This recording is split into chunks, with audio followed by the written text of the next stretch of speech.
El Señor esté con vosotros. Y con tu espíritu. Lectura del Santo Evangelio según San Mateo. Gloria a ti, Señor. En aquel tiempo los discípulos de Juan se le acercaron a Jesús preguntándole: ¿por qué nosotros y los fariseos ayunamos a menudo, y en cambio tus discípulos no ayunan? Jesús les dijo: ¿es que pueden guardar luto los novios, los amigos del novio, mientras el novio está con ellos?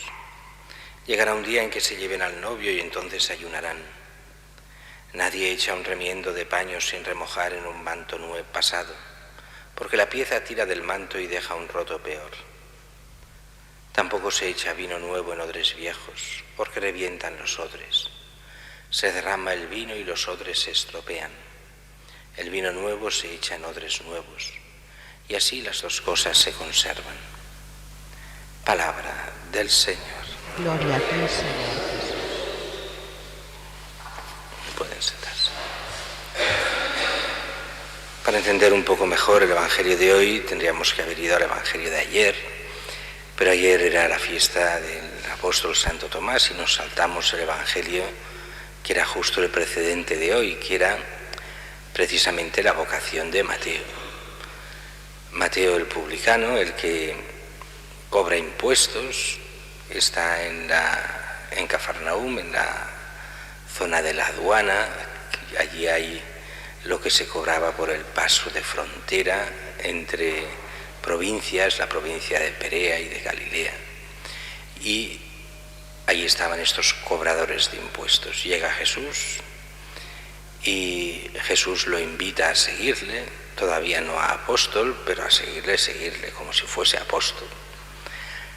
Y lo deja aquello, pues se pone a seguir a Jesús y hace una gran fiesta. E invita a Jesús, a los apóstoles y a sus compañeros cobradores de impuestos. Seguramente no era el jefe del cobrador de los impuestos, pero sí un oficial importante.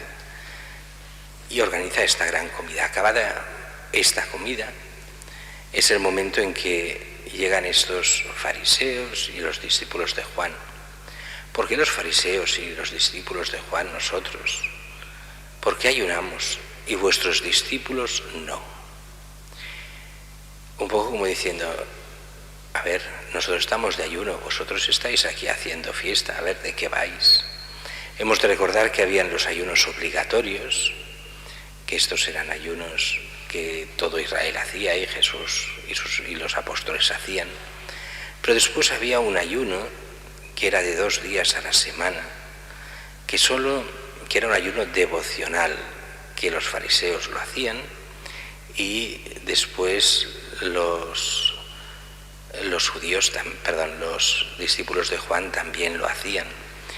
Y después pasó también a la Iglesia en los primeros siglos, donde habían 3 días de ayuno a la semana, 2 días entre semana, que eran los que correspondían a los días penitenciales, que venían a ser como cuando rezamos el rosario, que lo hacemos los días de dolor, que acostumbraban a ser martes y viernes. Pues estos días eran con los misterios de dolor, siendo todavía no habían los misterios de dolor, pero es como una continuación de esto, eran los días de ayuno.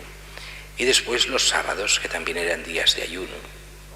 Los 2 días entre semana eran penitenciales, mientras que el sábado era de preparación a la fiesta. ¿A qué fiesta? A la fiesta del domingo.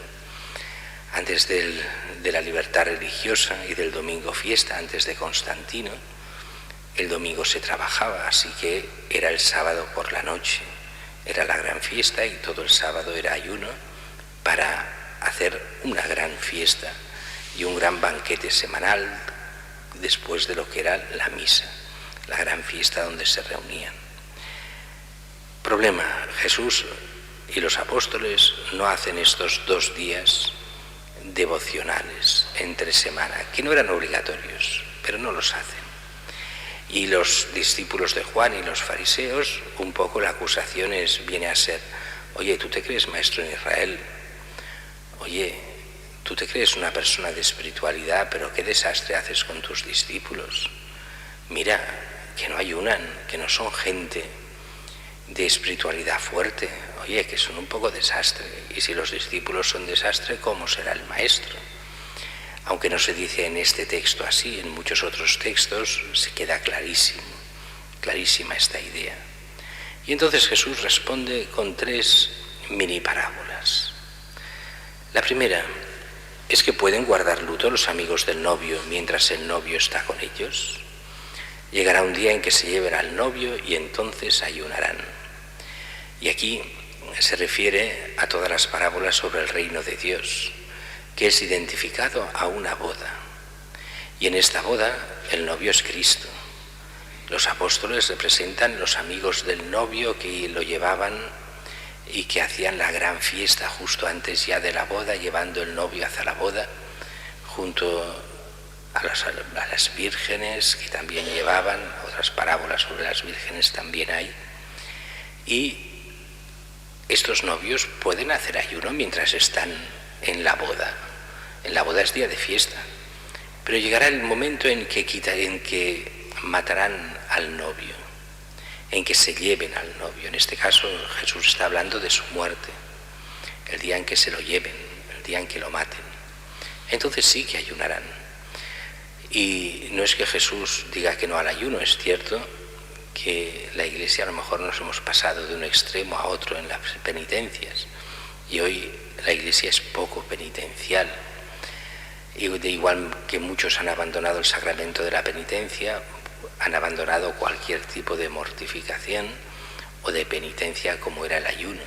Y Jesús habla muchas veces del ayuno, por lo cual no está mal el ayuno, sin pasarse, sin que afecte a la salud gravemente, pero como signo real de que Dios está por encima de la comida, eso lo hemos de tener claro, y que Dios está por encima de todas las cosas. Segunda mini parábola: nadie echa un remiendo de paño sin remojar a un manto pasado, porque la pieza tira del manto y deja un roto peor.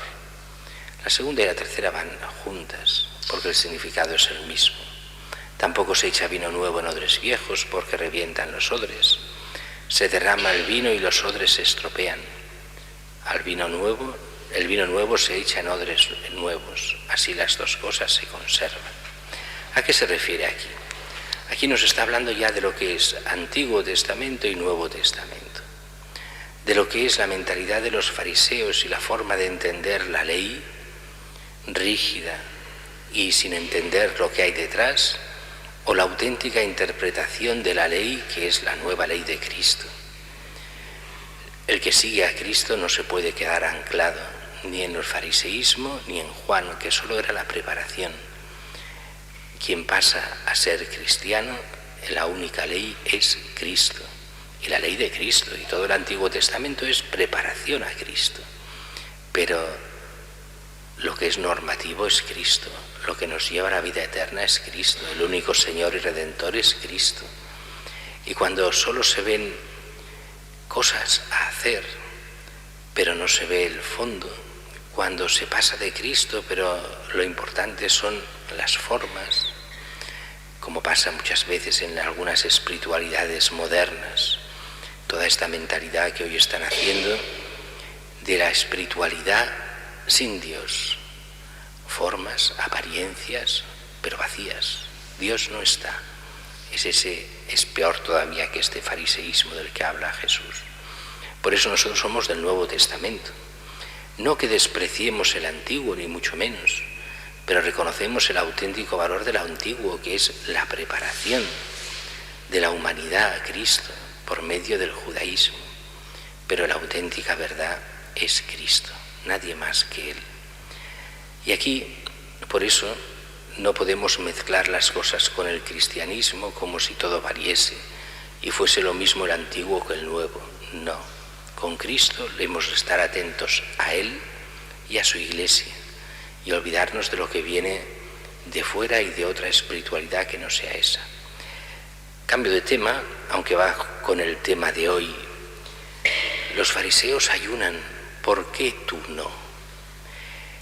Aquí hay una mentalidad muy de nuestra época, que no tiene que ver directamente con el ayuno, sino con la mentalidad de muchos cristianos, que descubren una espiritualidad nueva, la que sea, y no importa, la devoción que sea, no me importa ahora definir cuál.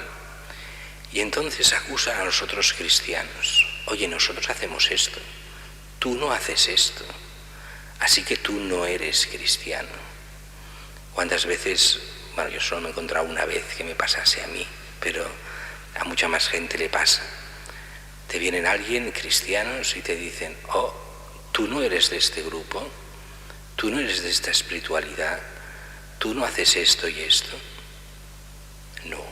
Ah, entonces tú no eres cristiano. A ver, lo que han dicho que haces es del Evangelio, es de los mandamientos de Dios y de la Iglesia. No, es una espiritualidad particular de un grupo. Pues si es de un grupo, no puede decir que uno no sea cristiano. Y eso, por desgracia, pasa. Es como si alguien dijese: ah, yo rezo el rosario todos los días. Yo también, y cosa buena rezar el rosario todos los días, faltaría más. Tú no rezas el rosario todos los días, tú no eres cristiano. Hombre, no. Se puede ser cristiano y no rezar todos los días el rosario. Ah, entonces el cura dice que no hay que rezar el rosario. No, no es eso. El rosario está aconsejado por todos los papas y por todos los grandes maestros en los últimos 5 siglos. Y es cosa buena y santa rezar el rosario. Pero ¿alguien se condena solo por no rezar el rosario? No. Aunque el rosario sea una tradición y una práctica piadosa y buena de hacer y de recomendar, pero no me pongáis bajo pecado que quien no reza el rosario se condena. Hombre, que es más fácil salvarse rezando el rosario, sin ninguna duda, pero seguro que muchos que han rezado el rosario se han condenado, y muchos que no lo han rezado se han salvado, porque no nos salva solo una piedad concreta, una devoción. Nos salva a Cristo y la fidelidad a Cristo. Se supone que quien reza con devoción será más fiel a Cristo, pero hay veces que no es así. No solo el hacer una cosa salva, es la auténtica fe que lleve a la práctica de la caridad la que salva, y siguiendo el camino que nos marca nuestro Señor por medio de su Iglesia.